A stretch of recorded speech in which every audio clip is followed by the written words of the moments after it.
अस्सलाम वालेकुम। आज का हमारा टॉपिक है शोगन सिंड्रोम। शोगन सिंड्रोम आपके लैक्रिमल ग्लैंड्स, स्लाइवरी ग्लैंड के डिस्ट्रक्शन को कहते हैं।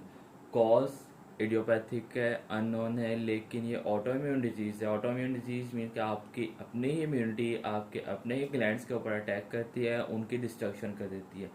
लैक्रिमल ग्लैंड के ऊपर अटैक करेंगे, लैक्रिमल ग्लैंड की डिस्ट्रक्शन कॉज हो गई, लैक्रिमल ग्लैंड की डिस्ट्रक्शन हो गई तो आपके टीयर्स नहीं बनेंगे, आपके आइज़ के सिम्टम्स आएंगे। और आपके स्लाइवरी ग्लैंड्स के ऊपर अटैक हो गए, स्लाइवरी ग्लैंड्स की डिस्ट्रक्शन होगी तो आपके स्लाइवरी मतलब आपके मुंह के जो ओरल सिम्टम्स हैं वो आएंगे। जब आपका सलाइवा नहीं बनेगा, थूक नहीं बनेगा तो आपका मुंह ड्राई हो जाएगा, ये सिम्टम होंगे। आंखों के अंदर से टीयर की प्रोडक्शन नहीं होगी या कम होगी। ये था आपका शोगन सिंड्रोम। और शोगन सिंड्रोम ऑटोइम्यून डिजीज है। ऑटोइम्यून डिजीज है।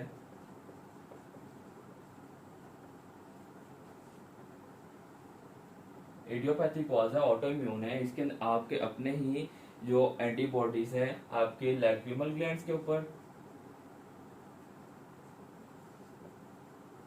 और स्लाइवरी ग्लैंड्स,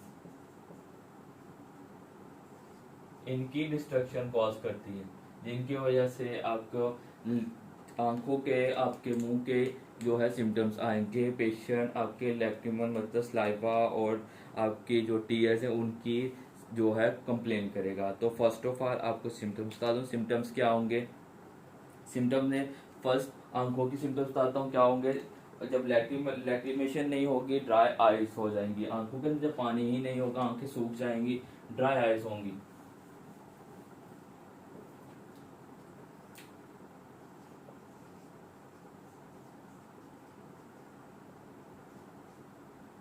ड्राई आइज, आपकी आंखें जब ड्राई होंगी, वहाँ पे जो स्क्लेरा है, कंजक्टाइवा है, उन सब के सिम्टम्स आएंगे। तो कंजक्टिवाइटिस हो सकता है, केराटाइटिस हो सकता है, इचिंग होगी पेशेंट को। जब आंखें खुश्क हो जाएंगी, ड्राई हो जाएंगी तो इचिंग होगी, इरिटेशन होगी, कंजक्टिवाइटिस होगा। अल्सर्स हो सकते हैं वर्स नैरो के अंदर, केराटाइटिस हो सकता है। तो आइज के जब सिम्टम्स आएंगे, ड्राई, अगर आइज की सिम्टम्स देखे जाए तो ड्राई आइज होंगी, केराटाइटिस होगा, केराटाइटिस, कंजक्टिवाइटिस हो सकता है, इरिटेशन होगी। फर्स्ट सिम्टम्स ही यही होंगे कि आंखें सूख गई हैं, आंखें ड्राई हैं, इरिटेशन हो रही है जैसे कोई फॉरेन बॉडी हो, इरिटेशन, इचिंग होगी, केराटाइटिस, कंजक्टिवाइटिस और corneal ulcers. Corneal ulcers, corneal ulcers हो सकते हैं। ये सिम्टम्स आएंगे जब आपका लैक्रिमल ग्लैंड डिस्ट्रक्शन होगी। अगर सलाइवा का होगा तो सलाइवरी में क्या होंगे, सलाइवरी में होंगे आपके सलाइवा नहीं तो आपका ड्राई माउथ, जीरोस्टोमिया कहते हैं, जीरोप्थाल्मिया कहते हैं, ड्राई आइज को कहते हैं जीरोप्थाल्मिया।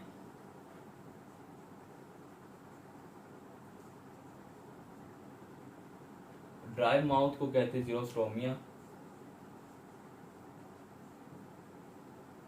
ड्राई माउथ,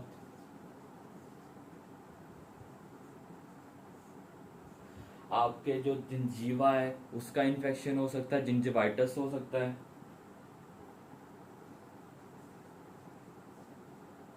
जिंजिवाइटिस हो सकता है। और क्या सिम्टम्स आएंगे इसके अलावा, आपकी आर्थराइटिस भी होती है इसके अंदर। आपकी बॉडी के अंदर आर्थराइटिस हो सकता है, आपको आर्थरेल्जिया हो सकता है। ये एक्स्ट्रा सिम्टम है आर्थरेल्जिया। आर्थरेल्जिया मीन्स आपको जॉइंट्स पेन होंगी।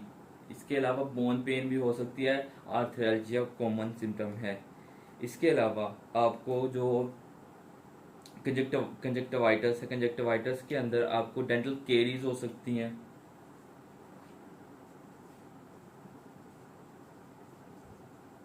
डेंटल कैरीज हो सकती है। डेंटल केस मतलब दांतों को जो कीड़ा लग जाता है, तो उसके अंदर मोस्ट कॉमनली कौन सा इन्वॉल्व होता है बैक्टीरिया, आपका एस विरिडन म्यूटिलन, म्यूटन तो एस विरिडन म्यूटन मोस्ट कॉमनली ये इन्वॉल्व होता है। ये थे सिम्टम्स आपके शोगन सिंड्रोम की वजह से। अगर आइस और सलाइवा का डिस्ट्रक्शन होगा तो उसके ये सिम्टम्स आएंगे। ड्राई आइस होंगी, मोस्ट कॉमनली यही होते सिम्टम्स। ड्राई आइस हो सकती हैं, ड्राई माउथ होता है, और उसके बाद कॉम्प्लिकेशन है कैरेक्टाइटिस से, कंजक्टिवाइटिस है, इरिटेशन है, इरिटेशन इचिंग तो होंगी जब आंखें ड्राई होंगी। कॉर्नियल अल्सर्स हो सकते हैं, आपके जीरोस्टोम में ड्राई माउथ होगा, टंग के ऊपर कट जो कट लग जाता है, टंग की इन्वॉल्वमेंट हो सकती है, लेस लाइकली आपको वो सिम्टम्स आएंगे, लेकिन आपको यही हिस्ट्री दी होगी, पेशेंट की कंप्लेंट्स यही दी होंगी। अब फर्स्ट कॉज तो ये थी कि ये इडियोपैथिक है। सेकेंडली जो सेकेंडरी, ये तो प्राइमरी है, प्राइमरी कॉज इडियोपैथिक, लेकिन सेकेंडरी शोगन सिंड्रोम भी होता है। सेकेंडरी मीन्स के किसी और डिजीज के साथ एसोसिएशन होती है। तो शोगरेन सिंड्रोम के एमसीक्यूज आपको एसोसिएशन के साथ आते हैं, तो आपको किसी भी दूसरी डिजीज जो उसके साथ एसोसिएट करता है उसके साथ आपको हिस्ट्री जो अगर जो सिम्टम्स लिखे हैं ये भी आपको कैरेटो कंजक्टिवाइटिस सिका डिजीज है उसके अंदर भी सेकेंडरी कॉज जो है शोगरेन सिंड्रोम है, और यही सिम्टम्स आते हैं उसमें भी। तो उसी तरह से आपको दूसरी एसोसिएशंस आएंगी। तो क्या एसोसिएशन, तो वो भी बताता हूँ आपको। मतलब सेकेंडरी कॉजेज, सेकेंडरी कॉजेज आपको बताया था रूमाटॉइड आर्थराइटिस। रूमाटॉइड आर्थराइटिस रूमाटॉइड आर्थराइटिस के अंदर भी शोगन सिंड्रोम हो सकता है। उसके अलावा आप पोलीमायोसाइटिस हो सकता है, प्राइमरी बिलियरी सिरोसिस हो सकता है, प्राइमरी बिलियरी सिरोसिस, पोलीमायोसाइटिस,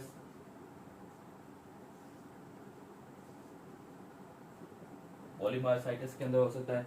इन डिजीजेस की एसोसिएशन आ सकती हैं, और जो भी ज़्यादातर ऑटो इम्यून डिजीजेज हैं उनके साथ एसोसिएशन होती है। तो ये ऑटो इम्यून डिजीज हैं, ये तीनों ऑटो इम्यून डिजीजेज हैं। इसके अलावा एसएलई के साथ भी एसोसिएट हो सकता है, एसएलई के अंदर भी होता है। एसएलई का पेशेंट होगा, फीमेल होगी और 50 प्लस एज होगी उसकी। 50 प्लस एज है, एसएलई की पेशेंट है और फीमेल है। उसके साथ सेकेंडरी कॉज में शोगन सिंड्रोम भी आ सकता है। इसके अलावा डिस्पेरियूनिया के अंदर भी, अगर डिस्पेरियूनिया है, अब पेनफुल मेंसेस है, तो डिस्पेरियूनिया डिस्पेरियूनिया यूनिया डिस्पेरियूनिया के साथ भी एसोसिएट कर सकता है शोगन सिंड्रोम। ये थे सेकेंडरी कॉजेज। एमसीक्यूज इन्हीं की हिस्ट्री देख के आपको शोगन सिंड्रोम का पिक करवाया जा सकता है, या फिर शोगन की हिस्ट्री देख के आपको सेकेंडरी कॉज के साथ आपको डायग्नोज करवा के इन्वेस्टिगेशन पूछी जा सकती है, आपको ट्रीटमेंट पूछा जा सकता है। तो इसके साथ मिक्स करते हैं एमसीक्यूज को कंप्लीट करने के लिए इन्वेस्टिगेशन। अब इन्वेस्टिगेशन क्या करना है, फर्स्ट आपने अभी शोगन सिंड्रोम पढ़े तो शोगन सिंड्रोम की इन्वेस्टिगेशन ही करेंगे। शोगन सिंड्रोम को इन्वेस्टिगेट करने क्या करते हैं, सबसे पहले बेस्ट इनिशियल टेस्ट आपका होता है शिरमर टेस्ट। शिरमर test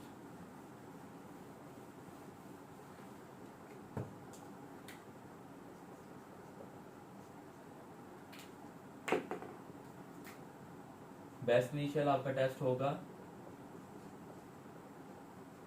शिरमर test. शिरमर टेस्ट क्या होता है, शिरमर टेस्ट के अंदर आपका एक पेपर होता है, पेपर का आप पेपर स्ट्रिप होती है, पेपर स्ट्रिप को आपने आंखों के अंदर रखना है और उसके बाद उसकी मेजरमेंट करनी है। आप वो पेपर जो लिटमस पेपर होते हैं, जो जिस तरह क्रोमेटोग्राफी के लिए यूज़ करते हैं, उस पेपर को यूज़ करना है। पेपर के अंदर उसका नाम अभी नहीं है, तो उस पेपर को यूज़ करना है और उसकी मेजरमेंट देखनी है। अगर तो नॉर्मल पेशेंट है, आंखों के जो लैक्रिमेशन हो रही है, जो आंखों के अंदर टीयर्स बन रहे हैं, वो उस ट्रिप को वेट करेंगे मोर देन 6 mm से ज़्यादा करेंगे, और 5 मिनट के अंदर 5 मिनट का टेस्ट होता है इसके अंदर, 5 मिनट के लिए टेस्ट करते हैं और 6 mm की इसके अंदर स्ट्रिप लेते हैं। उस स्ट्रिप के अंदर मेजरमेंट चेक करते हैं। लेकिन जिस पेशेंट को शोगरेन सिंड्रोम होगा, शोगरेन सिंड्रोम के अंदर उसका 5 मिनट के अंदर 6 mm से ज़्यादा, 6 mm तक हो सकता है, 6 mm से 7 mm भी पॉइंट्स में भी आगे नहीं जाएगा, मतलब 6 mm तक नहीं जाता, इतनी लेस लाइकली उसके अंदर लैक्रिमेशन हो रही होती है। तो शिरमा टेस्ट के अंदर क्या करते हैं, इसकी ये भी याद रखना, शिरमा टेस्ट के अंदर 5 मिनट के लिए करते हैं, 5 मिनट के लिए करते हैं, और नॉट मोर देन 6 mm या 6 mm के कम वो जो स्ट्रिप होती है वेट होती है, तो ये आपका बेस्ट इनिशियल है। अब मोस्ट एक्यूरेट टेस्ट क्या होगा, मोस्ट एक्यूरेट टेस्ट होता है आपके पैरोटिड ग्लैंड की बायोप्सी।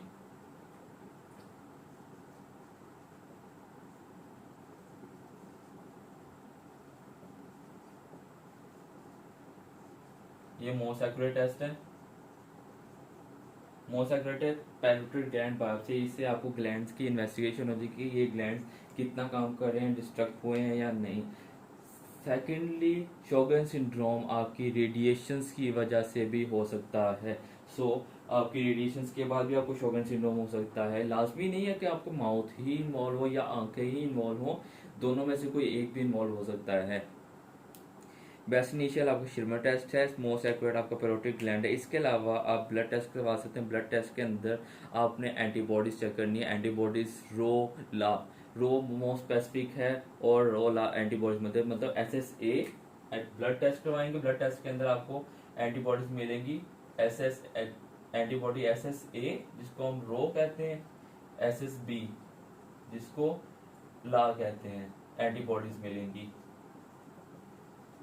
ये 2 एंटीबॉडीज मिल सकती हैं शोगन सिंड्रोम के अंदर। इसके अलावा एक और टेस्ट होता है, वो भी पूछा जा सकता है, रोज बेंगल टेस्ट। रोज बेंगल टेस्ट होता है, इसके अंदर एक जो लिक्विड है वो आपकी आंखों में ड्रॉप किया जाता है, आपकी आंखें पर्पल कलर की हो जाती हैं, एंड उसके बाद आपका जो लैक्रिमल ग्लैंड है उसकी इन्वेस्टिगेशन करते हैं। सो उसकी डिटेल नहीं करनी, सिर्फ टेस्ट का नाम याद रखना है, रोज बेंगल टेस्ट। रोज बेंगल टेस्ट भी करते हैं इसके अंदर। ये थी इन्वेस्टिगेशंस। अब ट्रीटमेंट, ग्लैंड जो डिस्ट्रक्शन हो गई है, जो तबाह हो गए हैं, उनको तो रिपेयर नहीं कर सकते। सो जो थोड़े बहुत ग्लैंड थे, या तो उनको उनसे ज़्यादा काम लेंगे, या फिर उनको सपोर्ट करेंगे। तो सपोर्ट करने के लिए क्या करेंगे, आंखों का इन्वॉल्वमेंट है तो आंखों के लिए टीयर्स, आर्टिफिशियल टीयर्स यूज़ करते हैं। मुंह के इन्वॉल्वमेंट है तो ऑरल जेल्स होती हैं, वाटर सिपिंग होती है। और जो ग्लैंड्स हैं उनको ओवर एक्टिवेशन के लिए, ओवर फंक्शन के लिए यूज़ करते हैं पाइलोकार्पीन।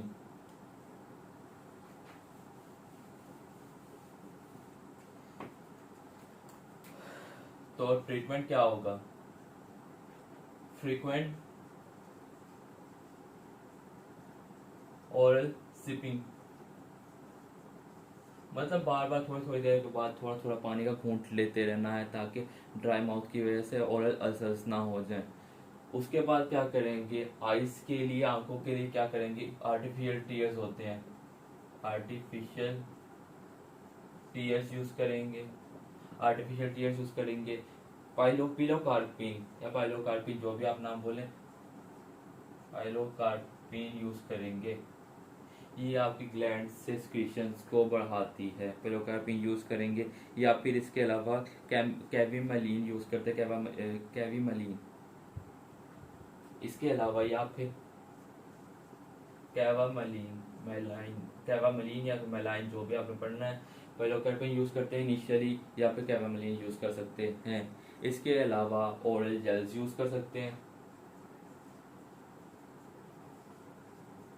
ओरल जेल्स होती हैं, ओरल जेल्स का ये काम होता है, वो आपके मुंह को ज़्यादा देर तक, पानी के मुकाबले में वो ज़्यादा देर तक ड्राई नहीं होने देंगी। इसके अलावा आर्थ्रेल्जिया होता है इस पेशेंट के अंदर, तो आर्थ्रेल्जिया को कवर करने का हाइड्रोक्सीक्लोरोक्विन यूज़ करते हैं।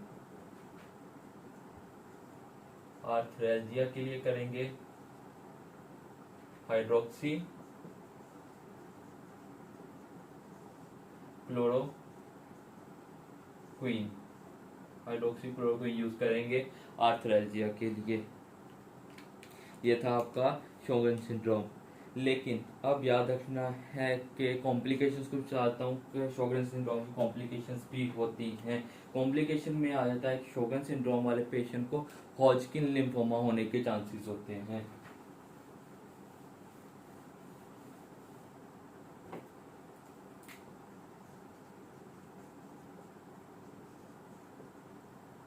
इस पेशेंट को हॉजकिन लिम्फोमा होने के चांसेस होते हैं। और ये ऑटोइम्यून डिजीज है, तो ऑटोइम्यून डिजीज के अंदर ज़्यादातर ये इम्पोर्टेंट है। आपने रेनल फेलियर होता है, रेनल ट्यूबुलर फेलियर, जो रेनल ट्यूबुलर एसिडोसिस है, इसके अंदर कॉम्प्लिकेशन है रेनल ट्यूबुलर एसिडोसिस होती है। उसकी टाइप याद रखनी है, टाइप आप ऐसे याद रख ले, डिस्टल से याद रख ले। डिस्टल इन्वॉल्वमेंट होती है, बाद वाली पहले आती है, तो इसके अंदर टाइप 1 इन्वॉल्वमेंट होती है। डिस्टल डीसीटी पार्ट होता है ना, तो टाइप 1 होती है, तो इसके अंदर डिस्टल इन्वॉल्वमेंट होती है, बाद वाली पहले आएगी। मतलब डिस्टल प्रोक्सिमल, जो डिस्टल कन्वर्जेंट ट्यूब्यूल है ना, बाद में आती है, पहले पीसीटी आती है। अगर पीसीटी का इन्वॉल्वमेंट होता तो ये टाइप 2 होनी थी। डीसीटी का है तो ये टाइप 1 है। इसके अंदर क्या होगा, इसकी कुछ फाइंडिंग्स होंगी। इसके अंदर क्या होगा, आपकी पोटेशियम लेवल बॉडी के अंदर हाई होगा, क्लोराइड लेवल आपके बॉडी के अंदर हाई होगा, आपका बॉडी के अंदर जो है मेटाबॉलिक एसिडोसिस होगा। एसिडोसिस तो मेटाबॉलिक एसिडोसिस होगी।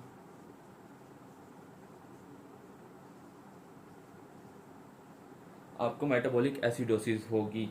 इसके अलावा और क्या फाइंडिंग्स होगी इसके अंदर, मेटाबॉलिक एसिडोसिस के अंदर आपका एनाइन गैप भी काउंट करते हैं। एनाइन गैप आपका ज्यादा नॉर्मल होगा, सॉरी, इसके अंदर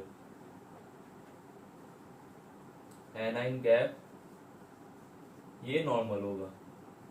बेसिकली पोटेशियम ज्यादा होगा और क्लोरीन ज्यादा होगी, क्लोराइड ज्यादा होगा बॉडी के अंदर, मेटाबॉलिक एसिडोसिस होगी। ये था रेनल ट्यूबुलर एसिडोसिस टाइप 1 होगा शोगन सिंड्रोम के अंदर। ये इंपॉर्टेंट है कॉम्प्लिकेशन।